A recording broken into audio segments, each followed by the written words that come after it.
Okay, good evening, everyone. Thank you for joining us. Today is Wednesday, December 22nd, and this is the Board of Education's Facility Committee meeting.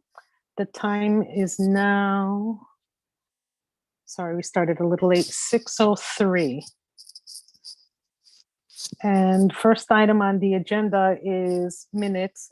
Colin, were you able to review the minutes from the last meeting? I was, thank you, and I don't have any comments or corrections.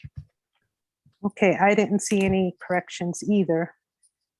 So I guess it's the two of us. Motion to approve the minutes. I approve. I second. Thank you. Next item is public comments. I did not receive any emails for public comments. And Ugo, we still have no one commenting tonight, correct? That is correct. Thank you very much. All right, so let's get started. First speaker is going to be Bill Hodel. I'm going to transfer it over to him. We're going to discuss the educational specifications concerning the removal and replacement of asbestos floor tile at Roten Middle School. Well, thank you. So each summer, we try our best to do an asbestos abatement job of the floor tiles. We have received this money in last year's capital. Also, we received Silvermine. Last summer, we removed and replaced all the floor tile at Silvermine. That job is 100% complete. This time around, we are going to repeat the same efforts, only at this time we're going to do it at Roten Middle School, which is in desperate need like Silvermine was. A lot of the tiles are popping. They have been encapsulated with the proper mastic, but by and large, they need to be removed. It will be a 2-summer process, unlike Silvermine, which was a 1-summer process. This school is twice the size. You cannot get this all done in 1 summer at Roten.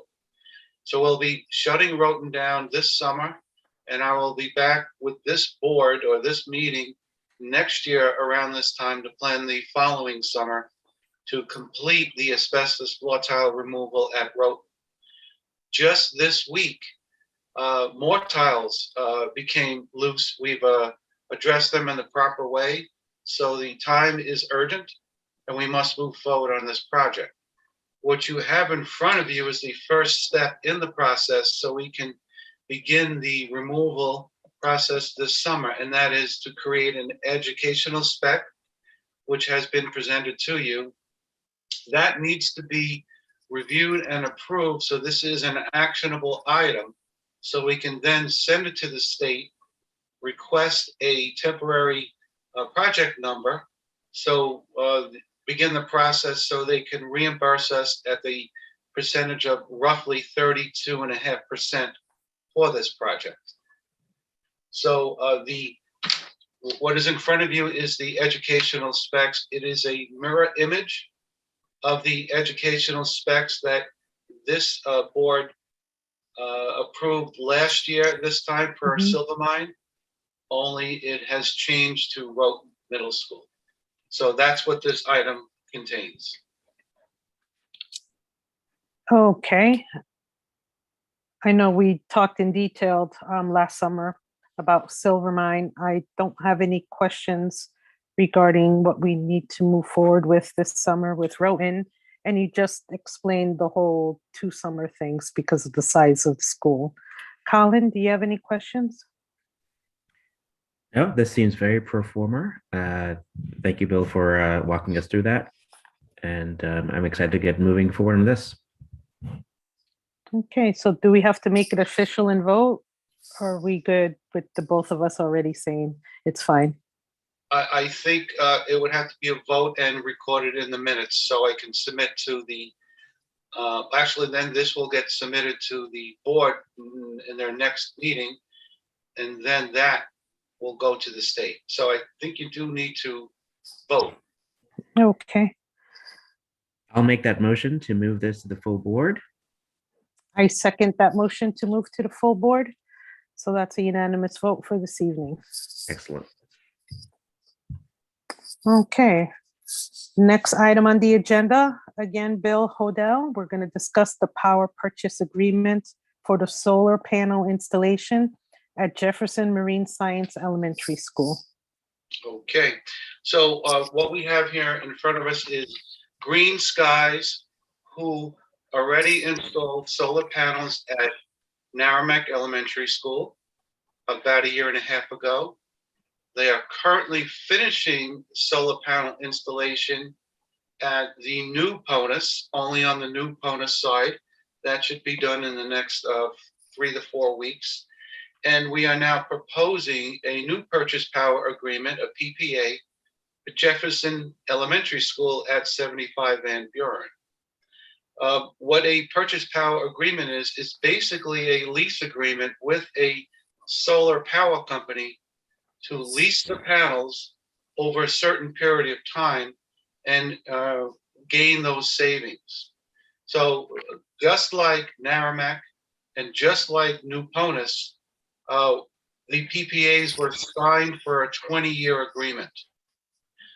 This one would follow the same format, and over 20 years, the savings in electric at 75 Van Buren, the new Jefferson, would be $244,675. So we feel this is worth it.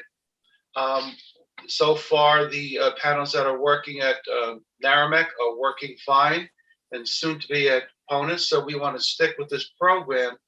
These panels will be going on the roof, and we hope to have that done by the end of this construction project. If not, then shortly thereafter. The ones at PONUS took place after the project was turned over. That's why we're currently working on that project. So again, what we have here is an actionable item, which will be turned over to the board as well, for the purchase power agreement at Jefferson Elementary School at 75 Van Buren for a 20-year lease purchase power agreement. Okay, and for the public, when will that construction be done, do you think? We hope to deliver this at the time the school will be turned over for the next fall season. If not, shortly thereafter. Okay, thank you. So again, this is another project that we've discussed with other schools. Definitely needed, and savings for the school budget would be greatly needed also moving forward. Colin, motion to approve, to move to the full board? Yes, I'd like to move that, make that motion, and thank you, Bill. You know, the only suggestion I have is also for the public good. You know, we've talked about so many of these projects that are meant to, you know, kind of help us do more green energy Green. initiatives and Mhm. energy saving initiatives. Sometimes we talk of them, you know, one at a time. My question or suggestion rather is, I wonder if we can create a brief summary of throughout the school district, all these green initiatives that we have at our different buildings. Clearly it's not time sensitive, but you know, if we can do it, you know, at some point, so that we can really present to the public a picture of all the efforts we're doing to not just save them money, but also save energy and think about our planet. Right, just on a note, each new project we are doing with construction, you know, the future Cranberry, the future Norwalk High, green energy is certainly a main component, and most likely will be solar panels. So we are starting to really introduce this to the district, and over time, I'm sure we'll have a large impact. So, Colin, like a screenshot of what projects have been done that are green and future projects? Yeah, exactly. Like, I mean, we do a great state of the schools annual report. Bill, I don't know if you would be able to do just like literally a summary list of all these projects, including new construction projects, that we can, it doesn't have to be mailed out, but we can share online. We can post on the website that people can see, hear the efforts. I think seeing them all together will give a different picture than hearing about them one at a time. Yes, I can provide you with a summary. Absolutely. That'll be great. Thank you so much, Bill. Thank you, Bill. Okay. All right. So Colin, you said you would motion to approve? I make that motion. Okay, I second it. So that will be moved to the full board. Thank you. Next topic on the agenda, Bill Hodel to discuss the revised educational specification concerning the underground oil storage tank projects at Rowton Middle School, Naramek Elementary School, Wolf Pit Elementary School, and Fox Run Elementary School. Yes. Thank you again. So we have the revised ed specs here in front of you regarding those 4 schools you just mentioned. Just to give you a background, about a year and a half ago, this board and the Board of Education approved the educational specs for this project. This project being removal and replacement of underground oil storage tanks that had met their life expectancy. Well, over time, we were questioning Eversource to see if gas would be available to these 4, actually to eight locations. And they told us no. We continued to pursue them, and finally, 14 months later, we got a commitment from them not only to provide gas to 5 of these locations, but to provide gas to these 5 locations at no cost to the Board of Ed. The 5th location is Tracy. That's not being discussed today. Only the other 4 are. So we then went back to the state, since we already had a grant commitment and we had an educational spec already generated to go from underground oil storage to above ground oil storage. We needed to get their review and approval to remove the new oil component, and that is remove the above ground oil storage tank from the project and allow us to retrofit the boilers at these 4 locations to accept a gas igniter. What that is instead of the boiler being energized by oil, it would be energized by gas, and there is no above ground oil storage tank required. Now, typically the state would not approve that because they would consider that as a maintenance item and reject it. However, they certainly saw our understanding and they approved it for us as in lieu of an above ground oil storage tank. Remove that from the project, purchase a gas igniter, and retrofit the existing boilers to accept the gas igniter. So now this is a change to the previously approved project. So they asked us to revise the ed specs for these 4 schools, which is in front of you today. So basically the ed spec is pretty much the same, only the above ground oil storage tank has been substituted with gas piping and a gas igniter. So they need this approved so they can revise the project, and we would still get the reimbursement at the same roughly 32.5%. Thank you, Bill. Will the timing stay the same? Yes, we are expecting to do this coming summer. Okay. Colin, any questions? No, this is just one of those things I love. That sounds like a win-win-win. Sounds great. Yes. Thank you. And how long, did they say how long they would give gas for free or? Well, I'll further explain that. We will be charged for gas consumption. That is a given, but the installation to run gas to Fox Run would be at no cost. Gotcha. But I do want to give you two more examples because it might come up. We were approved for 4 other underground storage tanks. 2 would be removal and not replacement because gas is already there and the tank had not been removed. And 2 are removals and replacement with above ground storage tanks. That we are moving forward with because Eversource told us to install gas at Row 8 Elementary School, it would cost the district $650,000. By that being, there is no gas in the area, and gas would have to be run under or over Highland Avenue, where the railroad tracks are, the Metro North tracks.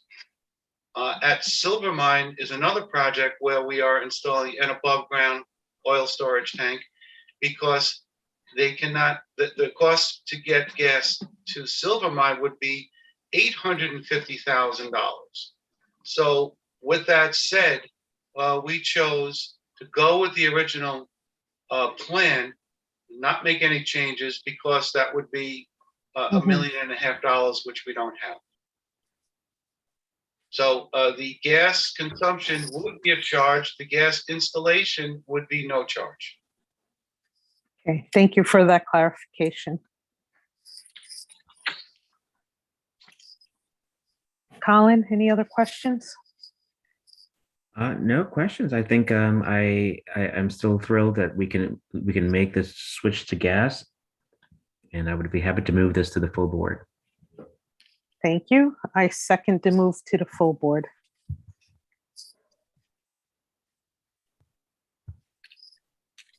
And thank you, Bill, for everything and all the details. And this is all great news for all of our schools. Thank you. Thank you. Our next item on the agenda is going to be with Jim Giuliano. We're going to discuss the final plan specifications and cost estimate of Cranberry Elementary School. Thank you, Diane. I'm going to turn it over to John Gombatz, our project manager for that project. Okay, sorry, John. Good evening, John Gombatz, no problem, from Construction Solutions Group also. We're here to present for action, like you said, the final plans and specifications for Cranberry's new elementary school. This is part of the state's Office of School Construction Grants and Review that we present to the board and get approval on the final cost estimate and plans and specs. The project team has been working for the last 14 plus months to come up with a design that goes along with Norwalk's overall plan.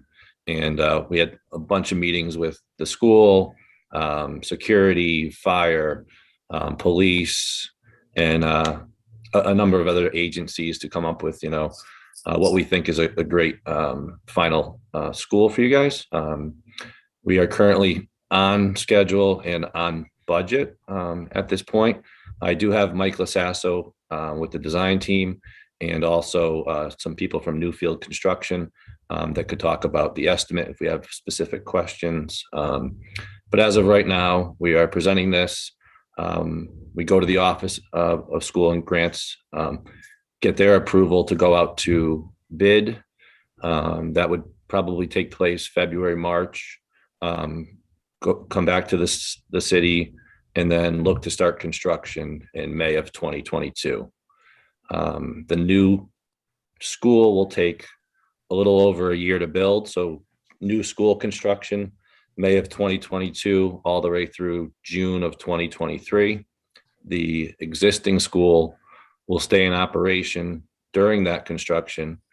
And once we move the school over to the new building, then we demo the old building. And then that takes place from September, roughly, of 2023 through 2024. And then in the spring of 2024, we build the final piece, which is the parent drop-off and athletic fields. So we are on schedule for that currently. And this is part of the process. Okay, question. Is there a slide or anything for the public to view with those dates? Because I know that was a lot of Yeah, times. I could probably get one up if Mike wants to talk about the building and the plan. I can get a slide up and come back to it. Okay, thank you.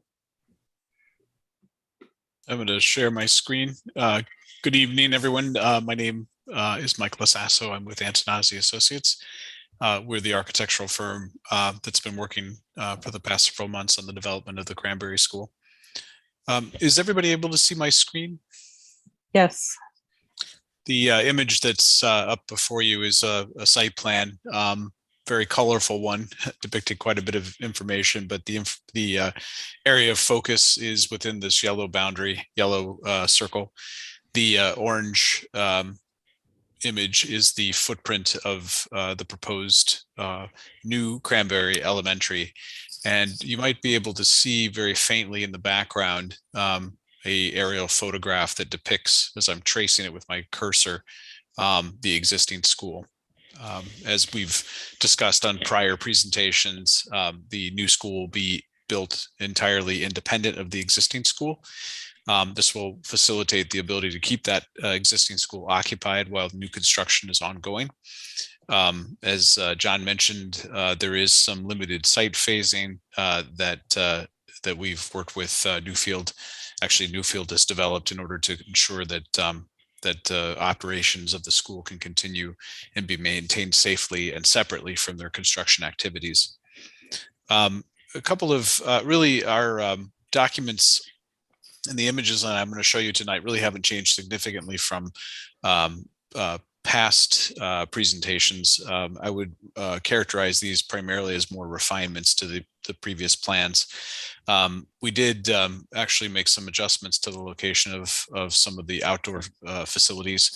The green boundaries that you see here depict a hard court for tennis, and the proposed baseball field, and then superimposed over that is also a soccer field. And these three facilities have been located now on the eastern side of the site within a ring road or ring drive, which provides ample, we hope, ample parent drop-off queuing. And you'll recall this line of roadway along Noah Lot Lane is notoriously filled with parents currently that are dropping their kids or picking their kids up at arrival and dismissal, respectively. Our goal was to try to get them off of Noah Lot Lane for safety and move them onto the site. We've added to our site plan this very prominent circle, which is an existing oak tree, which we feel is a very important feature that we're attempting to maintain as part of the redevelopment of the site.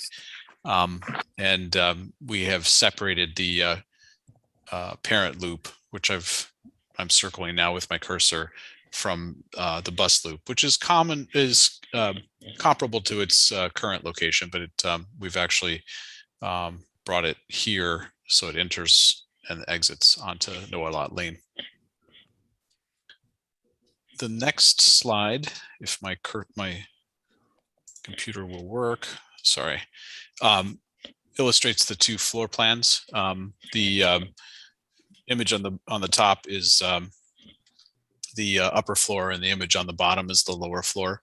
And again, these plans really have not changed in format significantly since our last presentation. Just quickly reviewing, we've established public spaces which are located on this end of the school. The main entrance is in this vicinity, and to the left of that is the cafeteria and kitchen. To the right, the main entrance is surveilled by the administration office. We have a gracious lobby on the first floor, which is hopefully an opportunity to conduct public activities as well as accommodate the influx and outflow of students during the day.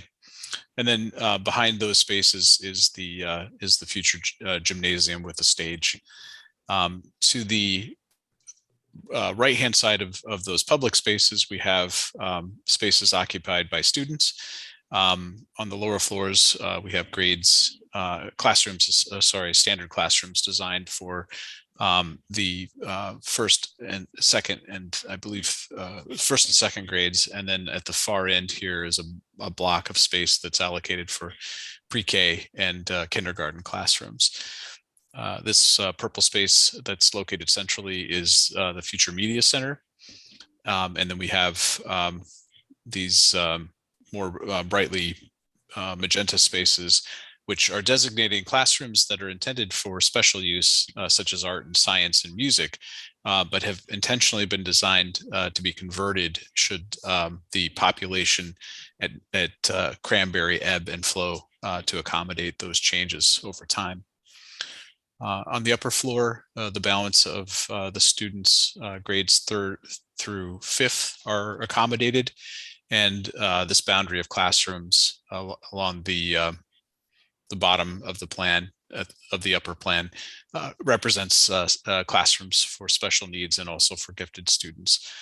We've intentionally configured them in a manner that's proximate to their peers, so that there's a sense of unity even at a elementary level, rather than separating and segregating them from one from another. And these recesses that are developed throughout the corridor are breakout spaces. These are opportunities for collaboration within the school, either one-on-one instruction or small group activities that can happen outside the classrooms. The next series of slides provides some visual representations of the future school. This image on the right-hand side, again, is the prominent oak tree that I mentioned earlier.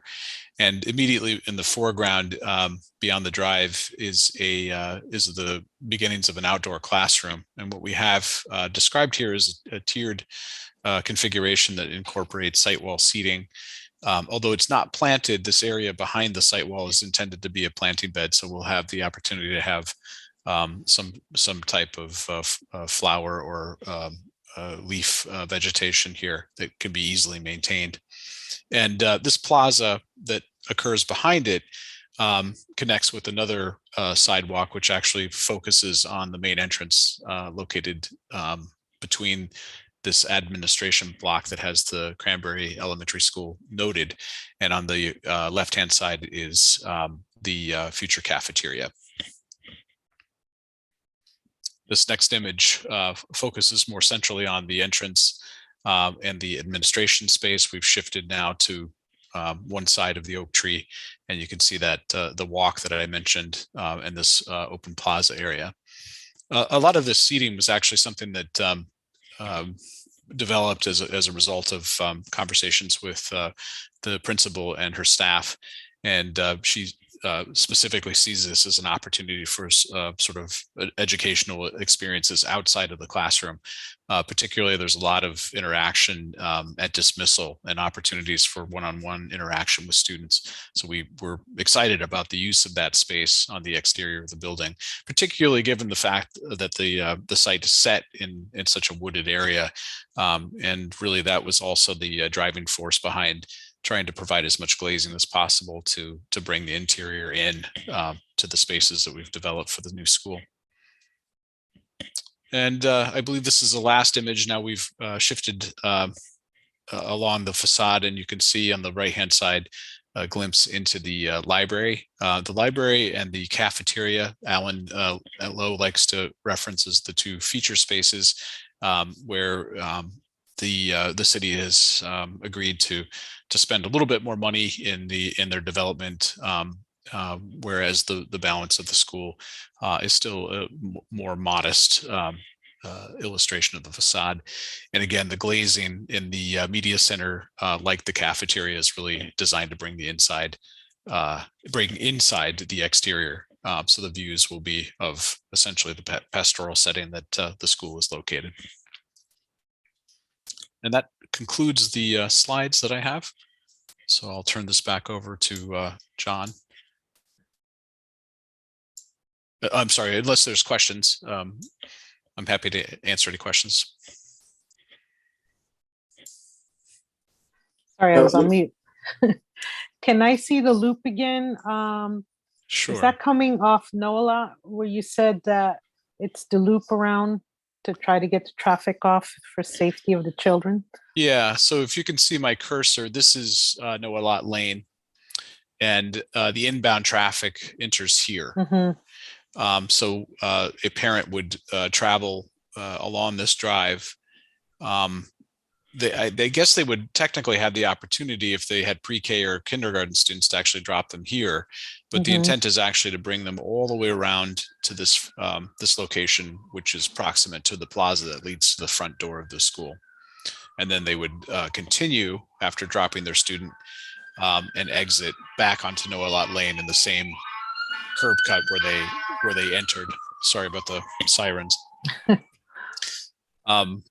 The bus entrance is located several feet away from the parent entrance drive, and they would continue through this bus loop. They would stage along here. We actually have a walk that continues really the whole length of the bus drive. Students would disembark and then convey through this series of sidewalks again to the plaza and then into the school. Buses would then continue out on the outbound lane of the bus drive and could exit either on this leg, which would allow them a left turn, or on the left-hand leg for a right-hand turn onto Noah Lot Lane. Thank you. Colin, any questions? No questions. I think this is a great update from the last time we've looked at this. I do want to say, and I think this is the first meeting we've had since the experience with the Zoning Board of Appeals.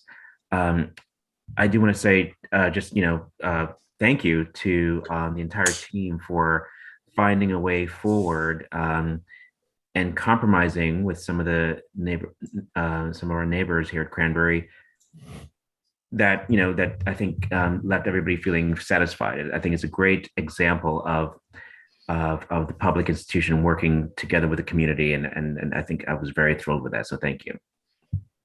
Certainly a lot of the majority of the credit I think goes back to Norwalk and the participants in Norwalk, which certainly led the way and set the stage for that to happen. So we're also pleased with the amicable resolution. Yes, thank you for that. I'm also happy about the tree. I was looking at that tree wondering, but that makes me happy that it's still there. It's so significant, an oak Yes. tree in Connecticut, in Charter Oak. How can we cut it down, right? Right. Thank you. Thanks very much. It appears that we lost John. He texted me that his computer froze and he's going to try to log back on. But in the meantime, Steve or Brian, I'm not sure if you can share your screen and maybe show a summary sheet of the estimate. Yeah, Jim, I can do that right now. Give me a second. Okay. I just added Brian to Coast. Thank you. Okay, so can you see the estimate sheet on the Yes. screen now? Yes. Okay. So again, as the team alluded to, on budget, we feel comfortable with it. Antonazzi did an excellent job again between the design development and construction document phase. There was not a lot of changes. Their design development documents tend to be very well developed, which gave us a good handle on the cost. On our end, some of the things we were monitoring was the market. Based on the current bidding market, steel is fluctuating constantly. Material availability is always an issue. But in general, all the numbers are lining up where we felt they would. We are on budget. We are carrying some escalation costs, given the fact that this is going to be going out to bid probably late winter, early spring of 22. And I think Jim and John and Mike could probably comment to it as well. There's a lot of unknowns going into first quarter next year, but I think with the escalation carried, we feel comfortable that when this does go out to bid, you're going to get good coverage and you're going to get good numbers. And barring any issues, it should all come in like we want it to. Okay, and what you might be looking at there, Diana and Colin, the total project budget is 45 million. What Newfield is showing you is the construction costs, which is in budget of the construction costs that we carried in the overall project budget. So we are on budget. Oh, thank you. We are on budget at our 45 million. And are happy with that, considering the fluctuation in the pricing, as Brian had stated. So if there are any particular questions or any questions that you may have in regards to any specific items within the estimate or within the project. Jim, I'll mention that John forwarded me an email of the schedule. If you'd like me to bring that up, I'm prepared to do that as well. Yeah, that would be good. Diana, would you like to take a look at the schedule? Actually, we're probably going to be going over it in the project update as well. But why don't you just throw it up there, Michael? That would be helpful. Oh, we got John back. Yep, I'm back. All right. Are you able to see the schedule? Yes. Yeah, so we're complete with the construction documents, and as you can see in the schedule, we're going in for state and local approvals. We have the local approvals. I think maybe not the health department yet. John, is that true? Do we still need the health department to sign off on the drawings? Yeah, building department and the fire marshal signed off on these drawings. Health department should be coming over in the next couple of days to finish up their review and sign off. Okay, great. And then through this process that we're presenting to you tonight, should you approve this, it moves forward to the full Board of Ed for their approval. We're hoping, and that's one thing I wanted to mention, is that we're hoping to get on the agenda and get approval at the first Board of Ed meeting in January, if that's at all possible, because after the board approves it, we still have to get signatures on what they call the SCG 042, which I think, Colin, you've done that for us in the past. Are you still the chair? I am, Awesome. and I have done it in the past, and I'm looking forward to doing on this one. All right, that's great. So, the reason that we asked for the first meeting is to make sure that you have time to get to us or us get to you, whatever's easier, so that way we can have you sign. The superintendent needs to sign it, as well as the finance director. So that's why it's important for us to try to get in that first meeting, the approval of the drawings and the estimate and the specifications.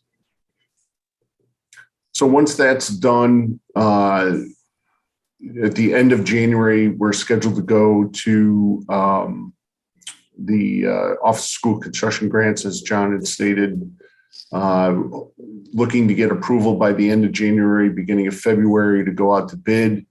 And hopefully start construction in April, May, probably mid-late April would probably be our date to actually start construction.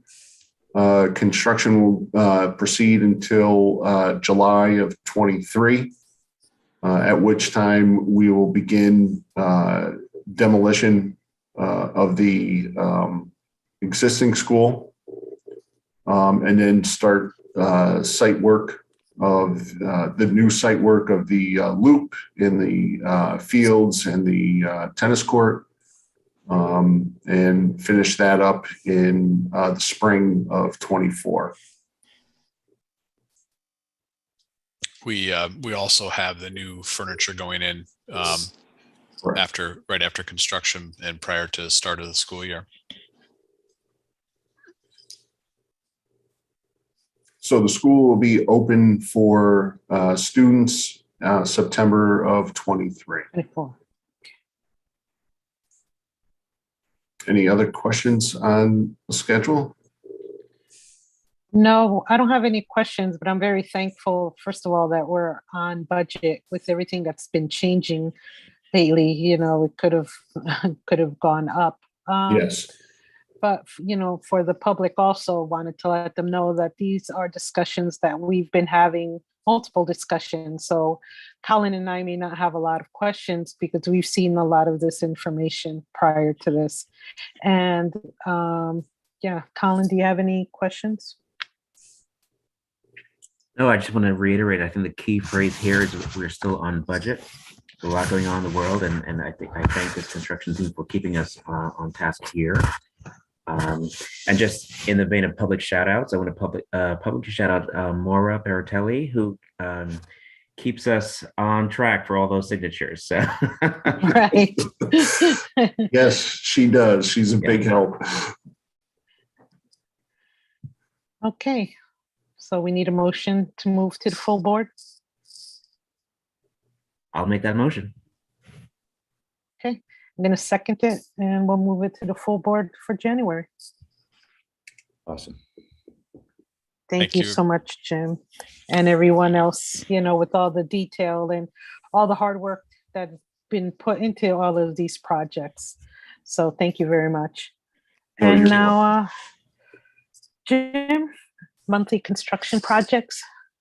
Yes. And if I could, oh, here we go.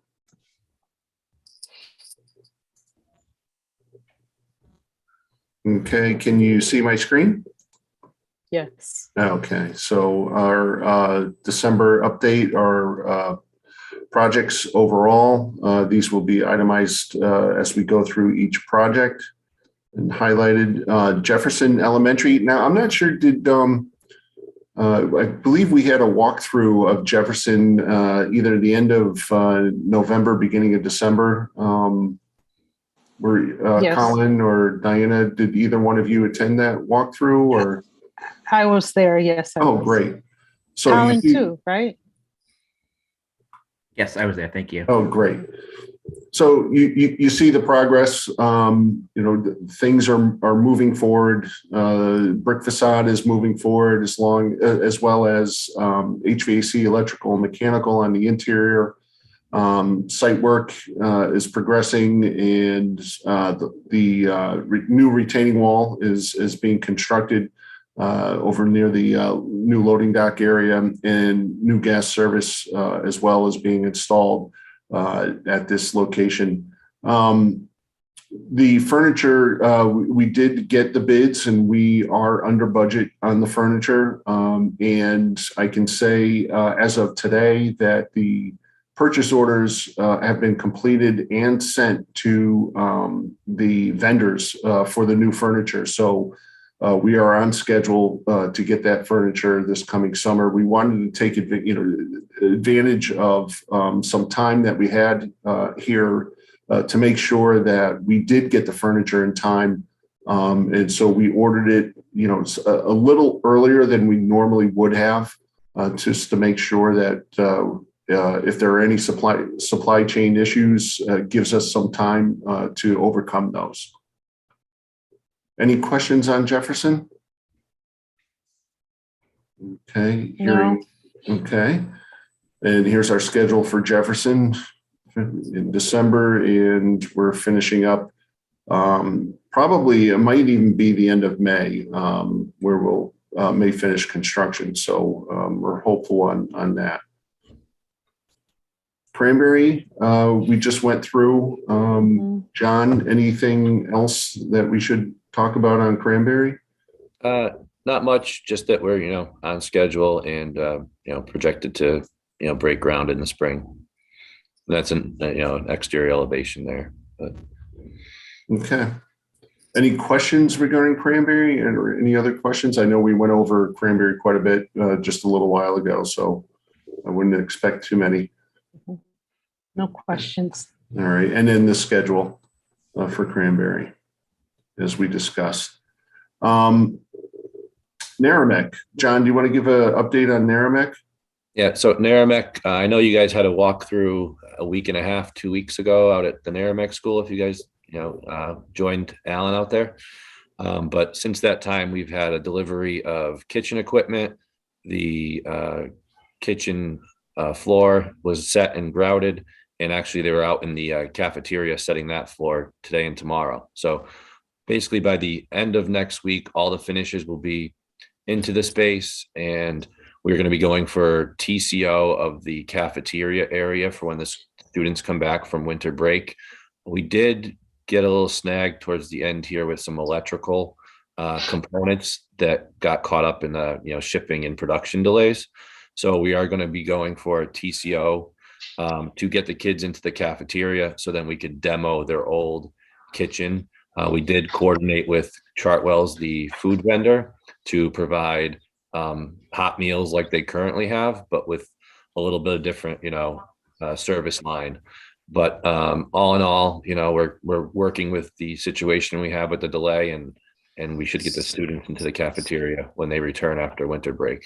So yeah, what the delay in the equipment is really, it's an electrical components that power the new kitchen equipment. So the cafeteria, the seating set portion of the new cafeteria is going to be open and usable.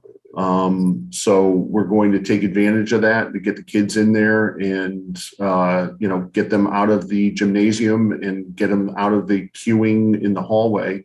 And then when the components come in, I think they're coming in the end of January, beginning of February. The installation won't take too long. And then we'll be able to get the kitchen up and running fully, all the kitchen equipment, and be able to prepare the meals at the school probably in mid-February at the latest, barring any other delays. Yes, thank you. This is Bill Hogelligan. I don't know if Jim or John mentioned, but there's a small asbestos abatement that will take place next week while the students are not in session. And that's the reason why they're using that week to take care of this. It's probably a 2-day process. All the parents at Naramek have been notified, and we have approval from the state to do so. So I just wanted to add that. Yeah, thank you, Bill. Any other questions on Naramek? No. Okay. And the schedule for Naramek. And Norwalk High School, we're completed the original conceptual design. The estimate is being worked on, as well as we are looking at an alternate design to be constructed on the existing football field. We're expecting that mid next week to get that wrapped up and be able to take a look and compare the pricing for both of those concepts.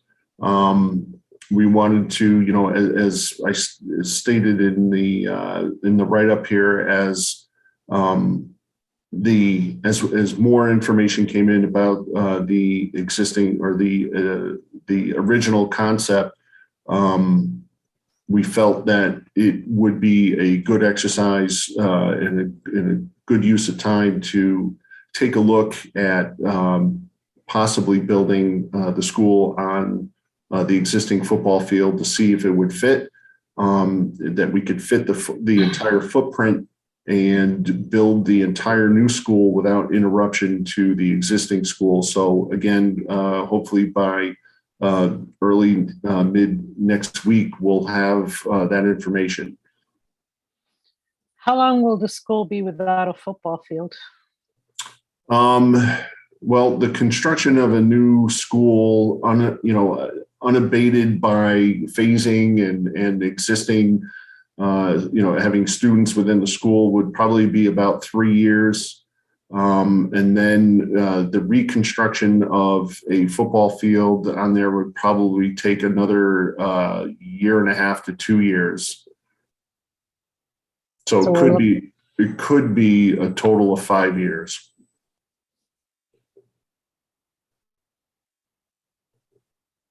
again, that is something that, that is one of the aspects that we're taking a look at as well. And, no decisions are being made yet as to how we're moving forward with that. Any other questions on Norwalk High School?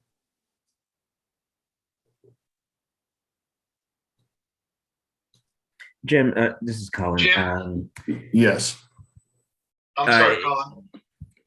I'm just out of curiosity. Are we at the point yet? I know we're looking at using the football field, but if we're not able to do that, is it on the table to use another site as a staging site for students while the construction is being done?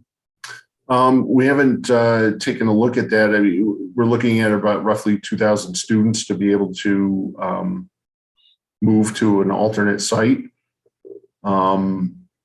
We have not taken a hard look at that yet, Colin. Okay. Jim, could you let us know if there's any further developments on the natatorium? The natatorium is being designed.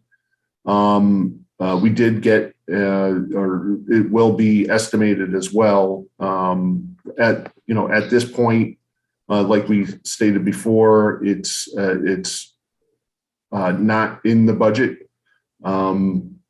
So, until we get the final numbers next week, I don't suspect that it would still be allowed to be in the budget. We haven't talked to the city at all about any other alternate funds to do the pool, but I know the city is very interested in making sure that a pool gets built one way or another. It's a high priority item. I can tell you that. Thank you. Is there a budget benefit for building on the football field? Well, there may be, and that's one of the reasons why we wanted to take a look at that. Our initial look was at roughly about $9.4 million more to build on the football field because we had to replace the football field, which cost was not initially included in the original budget. However, if we can build it faster, we will have savings,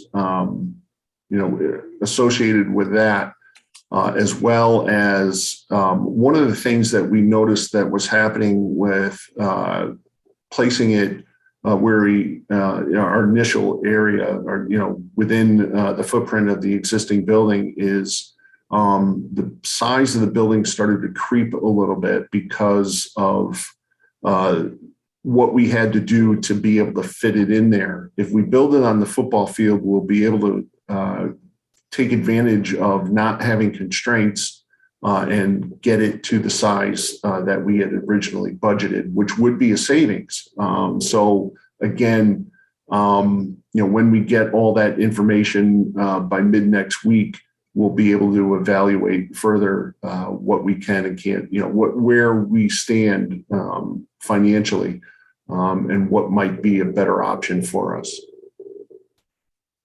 Yeah, I'm just thinking about that's 5 to 6 years of that school not having their own football field and practices and things like Right. that, especially a school that's been, champions in football and everything. Agreed. I don't know. It is difficult. I understand. And, being a football player myself, I'm sensitive to that. So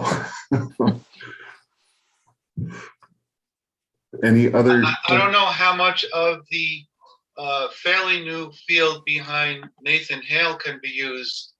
It is large. I'm not so sure if it's regulation, but it's right up the block. Yeah, that's I believe that's a full-size soccer field. I'm not positive, but it looks to be a full-size soccer field. So if that's the case, then it should fit a football field. But I'm not sure that that would be good for practice, but I'm not sure you would use that for games. Right. So we wouldn't have any home games. I should say Norwalk High wouldn't have any home games. Yeah, you're right.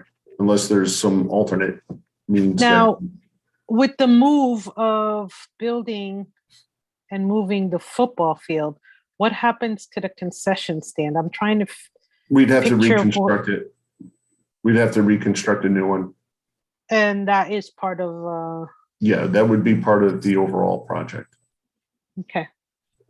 So then concession stands, okay. I know those are going to be questions, so I have Right. to ask. No, I understood. It would be the intent to replace anything and everything that would be removed as a result of that.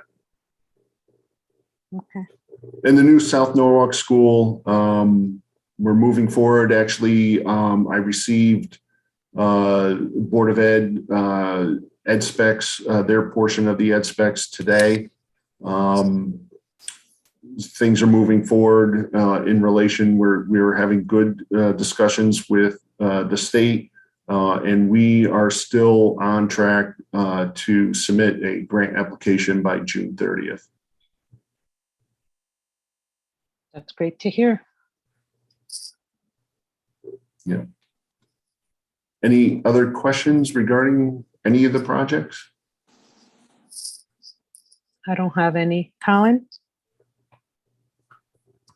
Not at this time. Thank you. Okay. Well, that concludes the project update.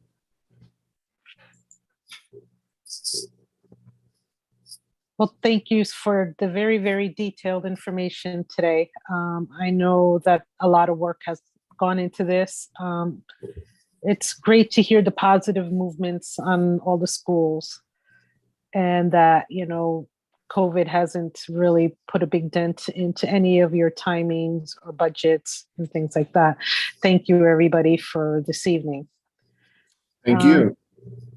Colin, any last words? Just echo the thanks. Yeah, great work, everyone.